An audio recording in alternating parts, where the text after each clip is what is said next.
দাদা এই জায়গাটা খালি বিড়ি খা, এই বান্ডারিটা কি করে খাবো তাহলে কর আপনি কোন? এবার সোজা গোয়া মারা দেখাবো, তাছাড়া আর কোনো বুদ্ধি নাই। মানুষে গোয়া মারবো না।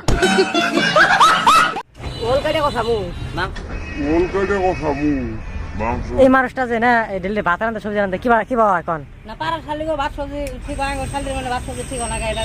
আর সব কাছে থাকে, যা রান্না সব কাছে আজকে বলে মাংস ঘরে রান্না করে খেয়ে কুত্তা গো আমার নিকে দেখনছে কুত্তা খেলে তো ভুকু আমি খাই অত দাওয়া ধরে রান্না করে থাকি ভাই মানুষ নাই আছে না থেকে বুঝছেন কি রান্না করে দেখ খেলাই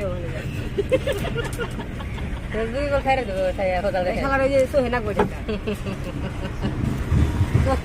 আজকে বলে মাংস নিয়ে যাবো। হ্যাঁ বল তো রান্না খাবো না, দেখার এনে মাংস লস করবো না, ওই দুধ নেবো। বাজারে যে আমাকে কই নামে জানো বাজারে গোয়াড়ায় মেরে যাস কিভাবে বাজার হয় না হয় খায়ার মাছের পিস ছোট ছোট হয় ভাত দুই নালা খাতে ইচ্ছা হয় বড় বড়